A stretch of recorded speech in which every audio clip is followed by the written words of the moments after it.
नमस्कार दोस्तों, स्वागत है आपका हमारे YouTube चैनल मरुवाणी के ऊपर। राजस्थान की लोक देवियों के बारे में अभी अपने पढ़ के आए हैं, जिसके अंदर अपने राजस्थान की लोक देवियां पढ़ी थी और 50 जो है ऑब्जेक्टिव टाइप क्वेश्चन भी आपको दिए गए थे। तो आज अपने जिस टॉपिक की बात करने वाले हैं राजस्थान की लोक देवियों के बारे में, बाद में राजस्थान के लोक देवताओं के बारे में। लोक देवियां अपने पढ़ ली, तो आज अपने पढ़ेंगे राजस्थान के लोक देवता। राजस्थान के अंदर लोक देवता जो है वो कौन कौन से फेमस हुए हैं। देखिए, आप राजस्थान के जितने भी टॉपिक करोगे, कई टॉपिकों के साथ एक शब्द आता है लोक, यानी कि ऐसी चीजें, ऐसे लोग, ऐसी वस्तुएं जिनका संबंध एक क्षेत्र विशेष के लोगों से होता है। तो यहां पर क्षेत्र विशेष कौन सा आएगा जिसकी अपने बात कर रहे हैं, जैसे राजस्थान के लोक देवता, यानी कि राजस्थान के जो क्षेत्र विशेष के देवता है वो। लोक देवता से मतलब क्या हुआ? जिन देवताओं को, जिन व्यक्तियों को, जिन व्यक्ति विशेष लोगों को उन लोग क्षेत्र के लोगों ने ही अपना जो है देवता मान लिया, उन देवताओं को किसी का अवतार मान लिया और वही देवता आगे चलकर फेमस हो गए लोक देवता के नाम से। देवता और संत के अंदर एक ही फर्क होता है। देवता को पूजा जाता है एक क्षेत्र विशेष के अंदर और संत को पूजा जाता है एक समाज विशेष के अंदर। रामदेव जी एक संत हैं, तो रामदेव जी की जो पूजा है, रामदेव जी एक देवता है, तो रामदेव जी की जो पूजा है राजस्थान के क्षेत्र विशेष के अंदर होती है। यहाँ पर कोई समाज का, जाति का, धर्म का कोई लागू नहीं होता, क्योंकि रामदेव जी किसी एक जाति के नहीं है, किसी एक समाज के नहीं है, किसी एक धर्म के नहीं है। तो रामदेव जी की पूजा राजस्थान के क्षेत्र विशेष के लोगों द्वारा की जाती है। अब जम्बो जी की बात करें तो जम्बो जी एक संत हैं, तो जम्बो जी को पूजने वाला एक समुदाय है, एक समाज है, एक जाति है, और उस जाति का नाम है बिश्नोई।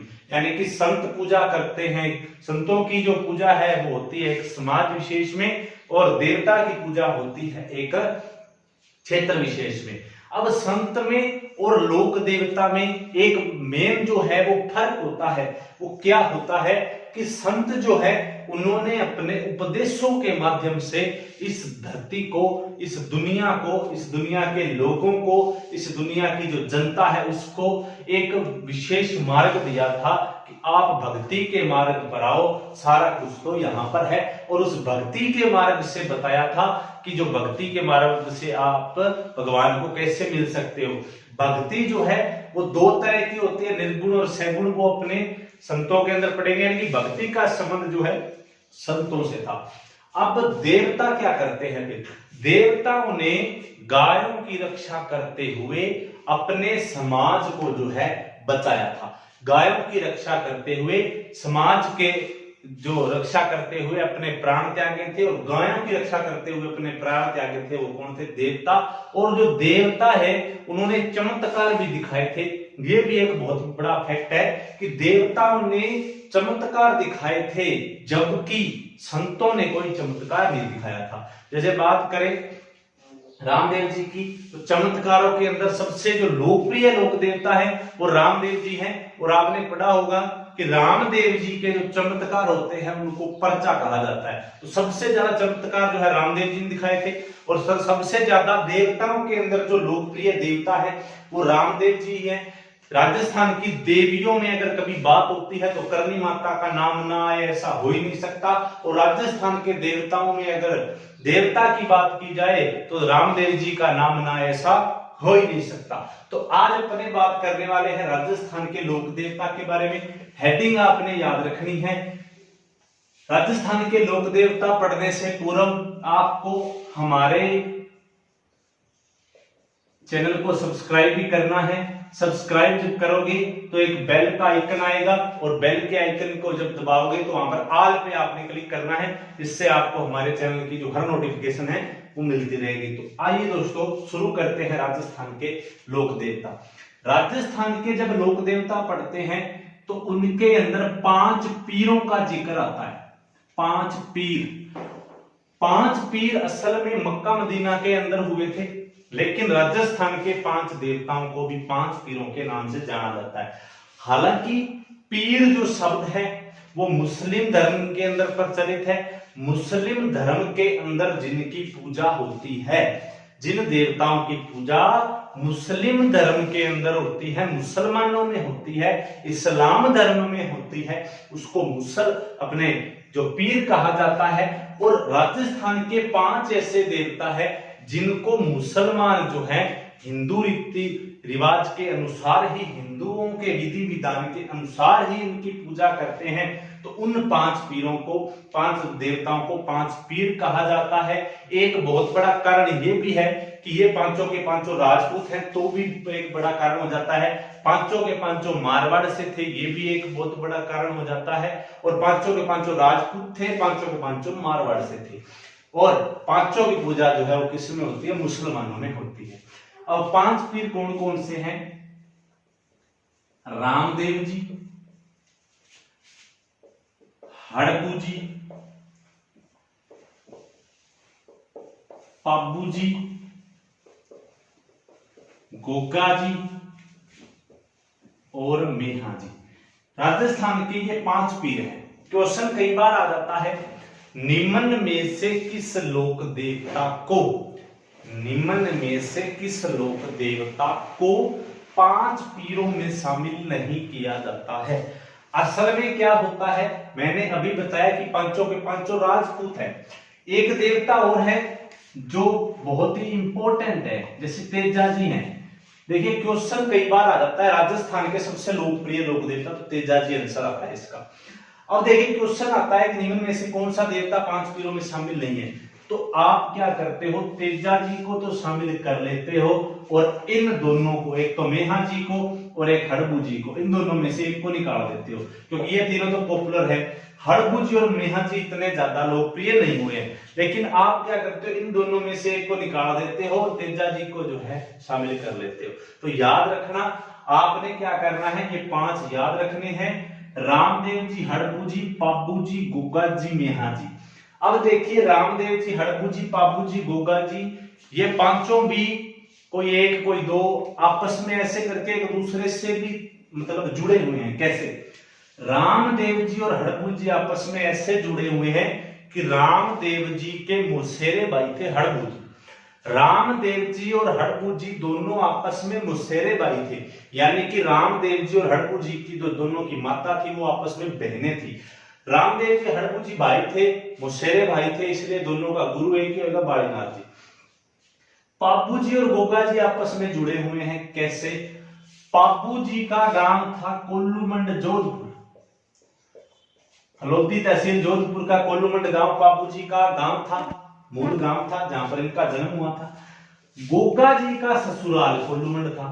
कोल्लूमंड के बुड्ढो जी राठौड़ की पुत्री नाम था कैलन दे ब्याही गई थी गोगा जी को, और पापू जी का जो गांव है वो कोल्लूमंड था, यानी कि दोनों एक दूसरे से संबंधित हो गए। मेहा जी मांगलिया और हड़बू जी आपस में, हालांकि मेहा जी जो है वो मांगलिया गोत्र के राजपूत थे, लेकिन मांगलिया इनके जो पिता है उनका नाम जो है वो अलग आता है। इनके पिता का नाम था गोपाल राज सांखला। तो ऐसा कभी नहीं होता पिता गोत्र अलग और आपकी अलग हो, लेकिन कई विद्वान बताते हैं कि मेहा जी मांगलिया का जो लालन पालन है वो इनके ननिहाल में हुआ था, इसलिए ये अपने ननिहाल की गोत्र मांगलिया लगाते थे, खुद की पिता की गोत्र नहीं लगाते थे। हड़बू जी सांखला और मेहा जी सांखला आपस में संबंधित है क्योंकि दोनों की गोत्र एक ही है। पाबू जी और रामदेव जी एक दूसरे से संबंधित है। कैसे? पाबू जी का और रामदेव जी का गांव, सॉरी ससुराल एक ही गांव था, अमरकोट पाकिस्तान। अमरकोट पाकिस्तान के दल्ले सिंह सोडा की पुत्री नेतल दे ब्याही गई थी रामदेव जी को। सूरजमल सोडा की पुत्री, अमरकोट के सूरजमल सोडा की पुत्री नाम था अपने फुल्लम दे या सुप्यार दे, वो ब्याही गई थी किसको? पाबू जी को। तो ये आपस में संबंधित है। चलो आप कंफ्यूज मत होना, याद रखना 5 देवता याद रखनी है, रामदेव जी, हड़बू जी, पाबू जी, गोगा जी, मेहा जी। किसमें सम्मिलित है? 5 पीरों के अंदर सम्मिलित है। 5 पीरों में सम्मिलित होने के बाद, 5 पीरों की बात करने के बाद अब अपने बात करते हैं एक एक लोक देवता के बारे में, तो सुनते चलना एक एक लोक देवता का जिक्र। सबसे पहले बात करते हैं रामदेव जी के बारे में। सबसे पहले बात करते हैं रामदेव जी के बारे में कि रामदेव जी आखिर कौन थे जो राजस्थान में सबसे ज्यादा फेमस हुए थे। तो रामदेव जी के बारे में सुनिएगा। रामदेव जी का जो जन्म है वो उडुकाश्मीर या उडुकाश्मीर गांव में हुआ था। उडुकाश्मीर गांव जो है वो बाड़मेर में पड़ता है। बाड़मेर जिले की शिव तहसील के गांव उडुकाश्मीर के अंदर जन्म हुआ था रामदेव जी का। रामदेव जी का जन्म एक राजपूत कुल में हुआ था और इनके पिता का नाम मिलता है अजमल जी या अजमाल जी। और अजमल जी या अजमाल जी जो है वो तंवर वंशीय राजपूत थे और इन्हीं के घर जन्म लिया था रामदेव जी ने। रामदेव जी के पिता अजमाल जी तंवर थे और माता का नाम था मेणा देवी। माता मेणा देवी की संतान थे रामदेव जी। रामदेव जी के एक भाई का भी जिक्र मिलता है। रामदेव जी का भाई था बीरमदेव। रामदेव जी के भाई का नाम था बीरमदेव। रामदेव जी की बहन का नाम मिलता है सुगुणाबाई। रामदेव जी की हालांकि दो बहनें मिलती है, सुगुणाबाई और लक्ष्मणबाई, लेकिन असल में बोर्ड मानता है सुगुणाबाई को। तो एक बहन याद रखनी है, सुगुणाबाई। रामदेव जी का गुरु था, नाम था बाड़ीनाथ। नाथ संप्रदाय के योगी बाड़ीनाथ से दीक्षा ली थी रामदेव जी ने। और रामदेव जी का जन्म जो है वो उडुकाश्मीर शिव तहसील बाड़मेर के अंदर हुआ था। रामदेव जी के पिता का नाम मिलता है अजमल जी तंवर, माता का नाम था मेणा देव, भाई का नाम बीरमदेव। अब रामदेव जी के बारे में मिलता है कि रामदेव जी को भगवान विष्णु का या भगवान श्री कृष्ण का अवतार माना जाता है। ये बात कुछ हद तक सही भी है और कुछ हद तक इसको मानने वाले नहीं भी मानते हैं। और किताबों में तो लिखा ही मिलता है कि रामदेव जी भगवान श्री कृष्ण के अवतार है। अब राजस्थान के लोक देवताओं के अंदर एक बात याद रखना, अवतार के 4 क्वेश्चन बनेंगे।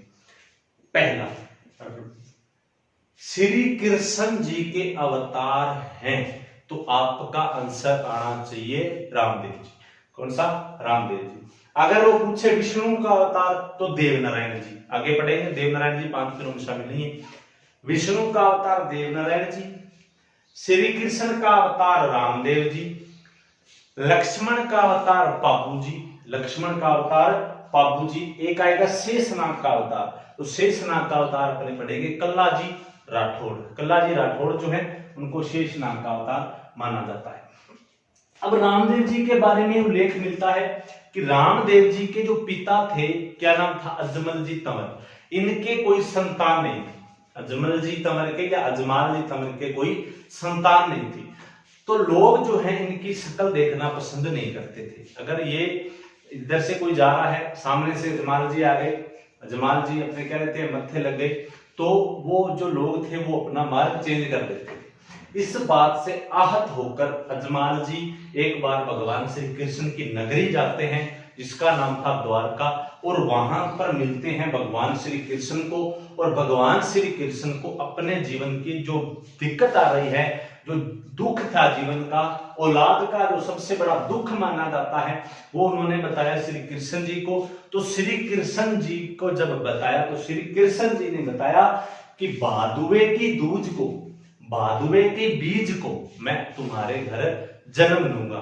भादुए की बीज को, यानी कि रामदेव जी का जो जन्म है भादुए की दूज को हुआ है।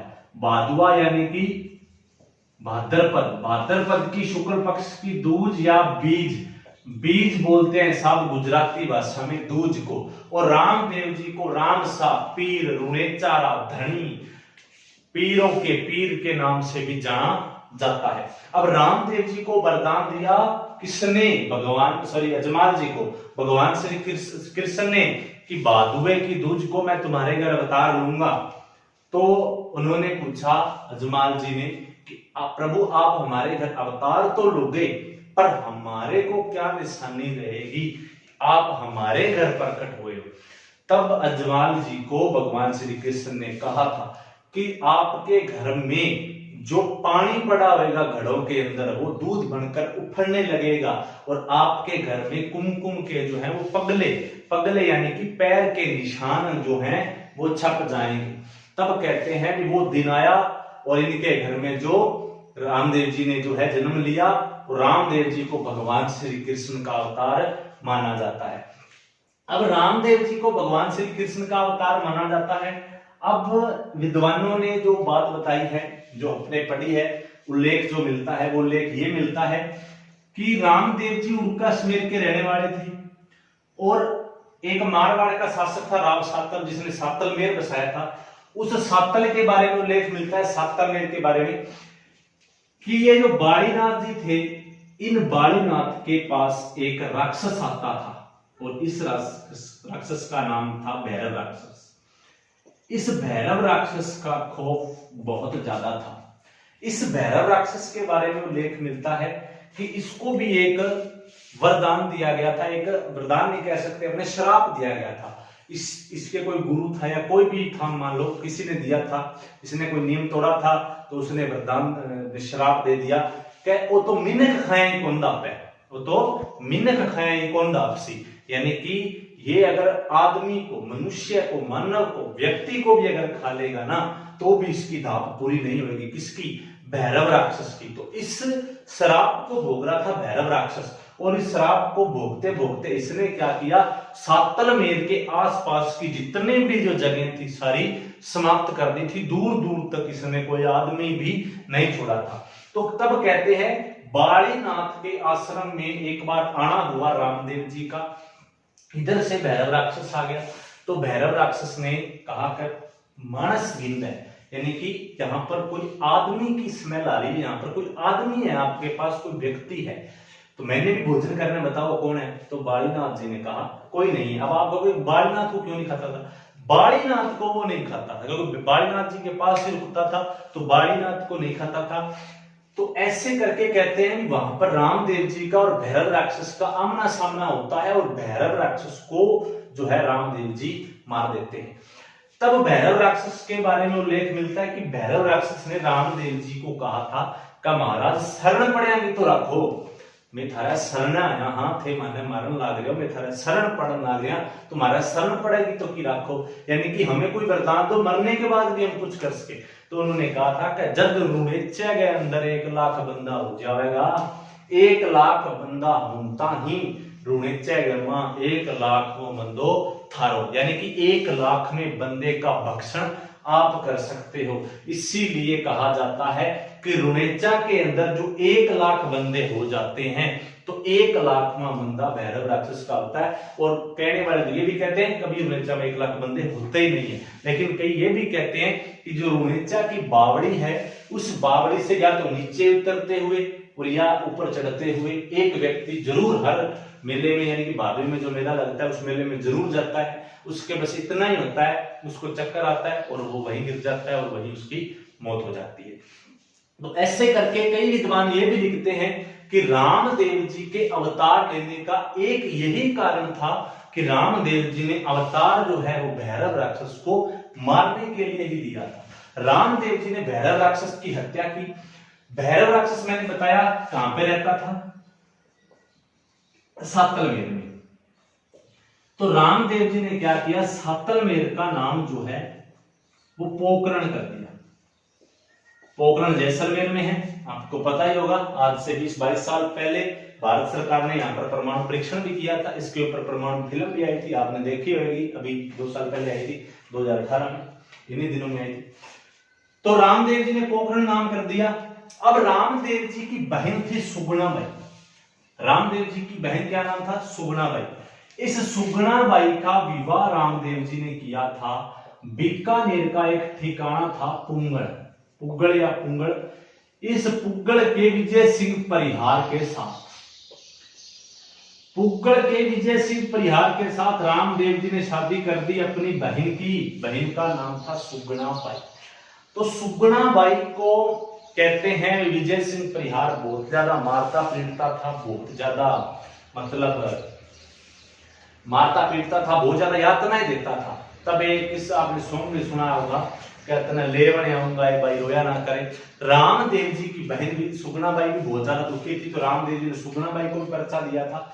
और बाद में जो कहते हैं रामदेव जी से प्रभावित होकर विजय सिंह परिहार भी जो है वो सुधर गया था, उसके भी सुधार हो गया, उसने फिर रामदेव जी की बहन पर यातना नहीं की, अच्छा जीवन भोगने लग गया था। तो ये बात मिलती है कि रामदेव जी ने उड़का स्मेर छोड़ा, कहां आगे पोखरण। अब इन्होंने क्या किया कि पोखरण जो है दहेज में दे दिया, किसको, अपनी बहन को। दहेज में देने का कारण ये था, रामदेव जी ने दहेज में ये देना नहीं था, लेकिन फिर कारण क्या हुआ कि ये सुगुणा कहती कि मैं तो पोखरण में ही रहती हूं, यानी कि मैं तो पोखरण में ही रहूंगा, मैं तो कठे को नहीं जाऊं। तो रामदेव जी ने क्या किया, कल तुम दहेज में ही दियो। तब रामदेव जी ने पहले उड़का स्मेर छोड़ा, अब पोखरण छोड़ा। पोखरण किसको दहेज में दे दिया, सुगुणा बाई को। अब रामदेव जी ने भी कोई ठिकाना बनाना है, तो रामदेव जी पोखरण से निकले। रास्ते के अंदर एक वृक्ष आया, रास्ते के अंदर एक वृक्ष आया। इस वृक्ष के नीचे रामदेव जी आराम कर रहे थे। इस वृक्ष के नीचे जब रामदेव जी आराम कर रहे थे, तो यहां पर किसी बालक के रोने की आवाज आई। कोई बालक रहा होगा 5, 6, 7 साल 8 साल का। आजकल का 2 साल का बच्चा भी दीवार नहीं है, पहले 15-15 साल के घोड़े होते थे, टाइम की बात है, 20-20 साल के घोड़े थे। अब देखिए क्या हुआ, रामदेव जी ने इस बालक को, कहते हैं अभी ये डाली के साथ बांधा हुआ था। राजस्थान की आम भाषा के अंदर जो है ये जो इसकी शाखाएं होती हैं वृक्ष की, इसको डाली कहा जाता है। और इस डाली पर थी एक बच्ची, कोई रही होगी 8, 9, 10 साल 12 साल की। और इस डाली से जिस बच्ची को उतारा, रामदेव जी ने पूछा कि भाई के हो, भाई के हो। तो रामदेव जी को उसने बताया कि इस एरियाज के जो लोग हैं, अच्छे जो बड़े बड़े लोगों के जो बड़े बड़े आदमी हैं, बड़े बड़े लोग जो हैं, वो हमें ताने मारते हैं, मेणा मारते हैं, हमें देखकर राजी नहीं है। तो रामदेव जी ने कहा ईशो के कारण हो। तो उसने कहा कि मैं एक ऐसी कैटेगरी से बिलोंग करती हूं, मैं एक मेघवाड़ जाति की कन्या हूं, यहां के लोगों ने देखकर राजी नहीं है। तो रामदेव जी ने कहा कि भाई टेंशन ना ले, मैं हूं राजपूत, पर मैं तेरे साथ छुआछूत को नहीं करूंगा, आज तू मेरी बहन है। रामदेव जी ने इस डाली बाई को अपनी बनाया धर्म बनी, यानी कि रामदेव जी की धर्म बहन कौन हो गई, डाली बाई। रामदेव जी की धर्म बहन कौन हो गई, डाली बाई। रामदेव जी निकले इस डाली बाई को लेकर यहां से, रामदेव जी डाली बाई को लेकर यहां से निकले।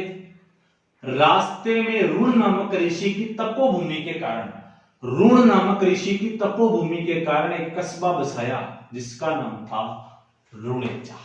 रामदेव जी ने रुणेचा कस्बा बसाया और इस रुणेचा कस्बा के अंदर रामदेव जी ने, कहते हैं, फिर समाधि भी ली थी, जिसका जिक्र अपने आगे करेंगे।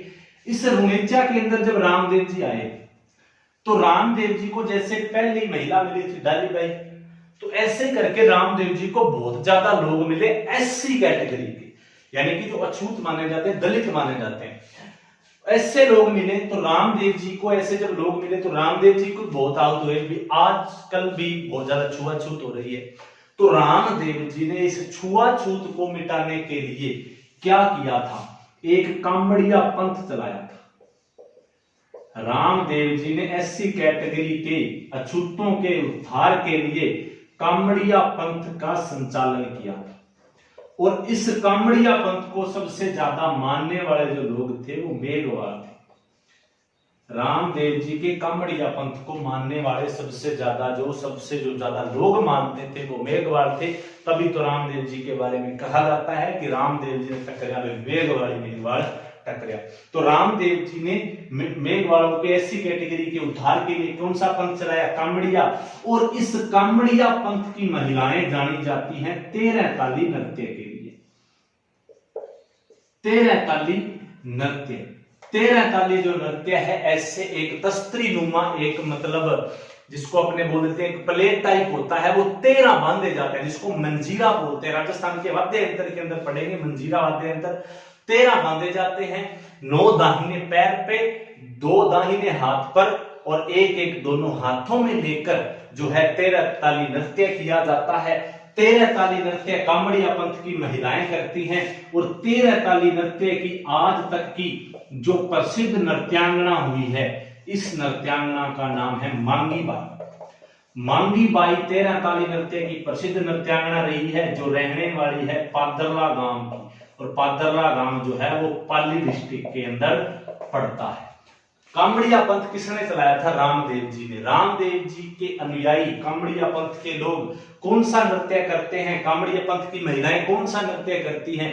13 ताली, 13 मंजीरों के साथ। अब रामदेव जी रुणेचा आ गए और कहते हैं इसी रुणेचा के अंदर रामदेव जी ने ले ली समाधि। जन्म दूज को हुआ था और रामदेव जी ने समाधि जो है वो भाद्रपद की शुक्ल पक्ष की 10वीं को ली थी।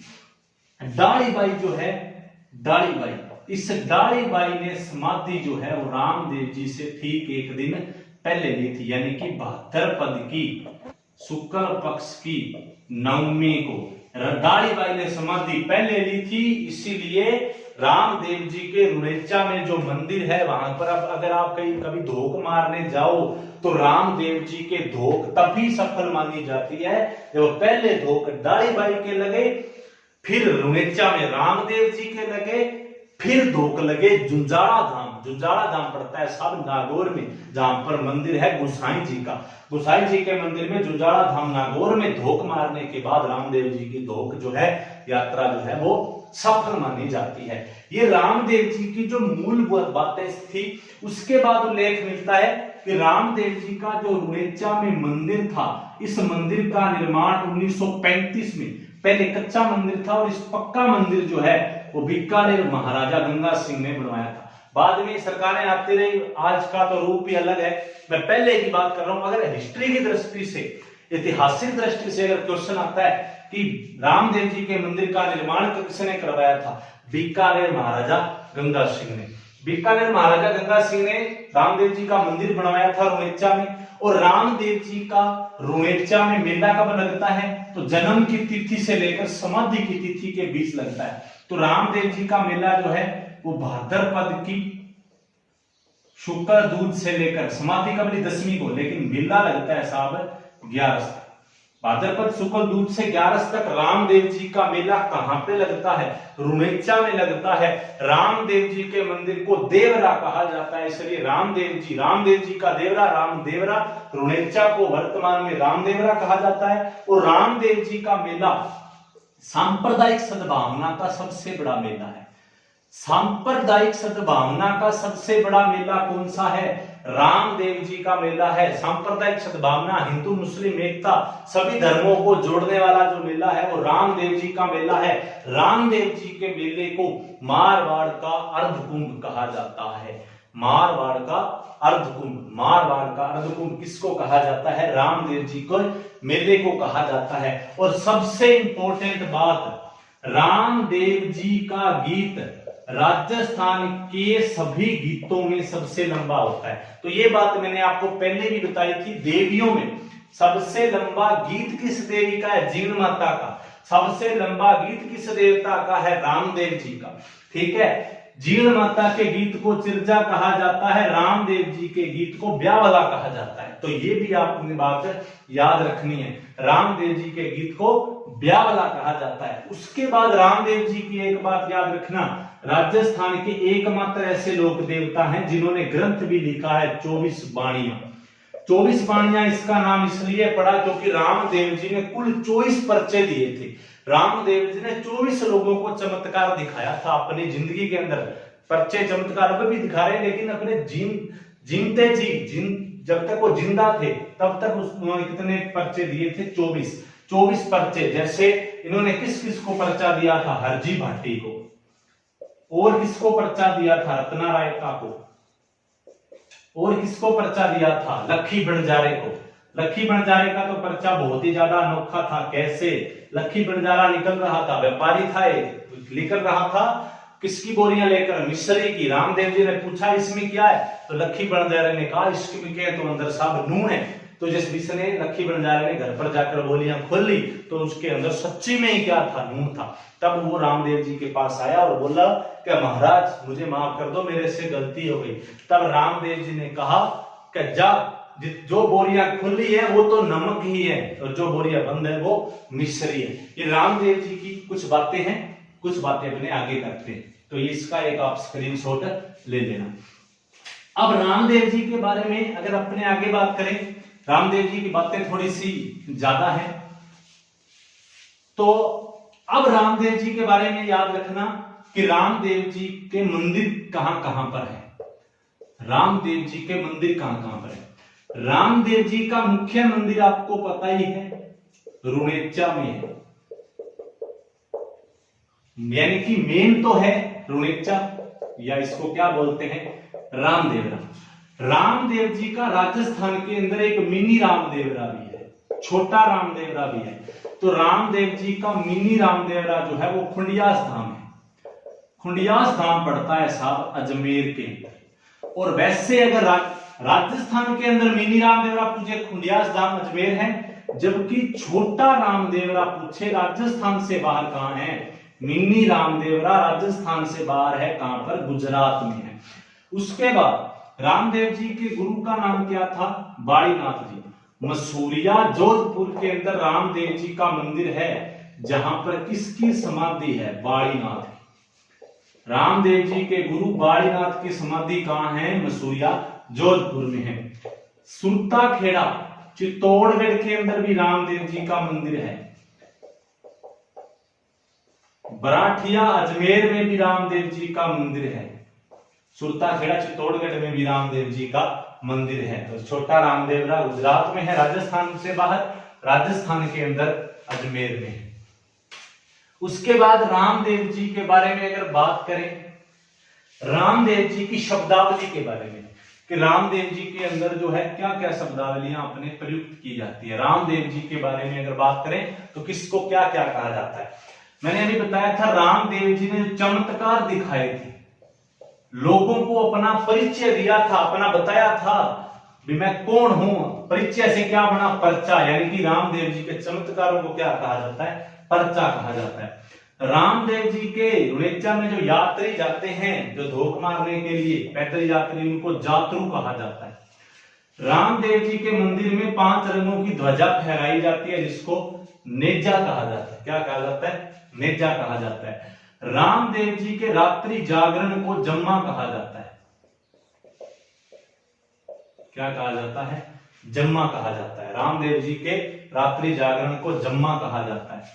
उसके बाद रामदेव जी की अगर अपने आगे बात करें कि रामदेव जी में किसको क्या क्या कहा जाता है, चमत्कार पर्चा को कहा जाता है, चमत्कार को पर्चा कहा जाता है, यात्रियों को जातरू कहा जाता है, ध्वजा को नेजा कहा जाता है, रात्रि जागरण को क्या कहा जाता है, जम्मा कहा जाता है। और भी एक आधी बात जो है रामदेव जी की रह गई है। एक बात और याद रखना, रामदेव जी का वाहन जो है वो लीला घोड़ा था। रामदेव जी का एक उपनाम आता है लीला घोड़ारा अस्वार, यानी कि रामदेव जी का एक घोड़ा था लीला, लीला घोड़ारा अस्वार किसको कहा जाता है, रामदेव जी को कहा जाता है। रामदेव जी की फड़ की भी बात कर लेते हैं। अब आपके मन में क्वेश्चन आएगा, फड़ क्या होता है। फड़ होता है साहब देवी देवताओं के कपड़े पर बनाए गए चित्र, और भोपों के द्वारा उन चित्रों को गाकर लोगों को सुनाया जाता है, उसी चित्र को फड़ कहा जाता है। रामदेव जी की जो फड़ होती है, इसका वाचन जो है वो कामड़ जाति के भोपे करते हैं। और रामदेव जी की फड़ के अंदर जो वाद्य यंत्र होता है वो रावण हत्था होता है। और रामदेव जी की फड़ का जो चित्रण है वो किसने किया था, चौथमल जोशी ने या चौथमल चितेरे ने किया था। ये है रामदेव जी की बातें। तो ये रामदेव जी के बातें हैं। रामदेव जी के पद चिन्ह भी याद रखना, पैर के निशानों को क्या कहा जाता है, पगले कहा जाता है। ठीक है साहब, ये रामदेव जी है, ये लोक देवताओं का पहला पार्ट है, तो आपने याद रखना है। राजस्थान के लोक देवताओं में रामदेव जी मैंने पूरे जी जान से आपको पढ़ाया है। इस पे लाइक अगर नहीं करते हो आप तो ये आपके लिए बहुत गलत बात है। ठीक है दोस्तों, मिलते हैं अगले एपिसोड में।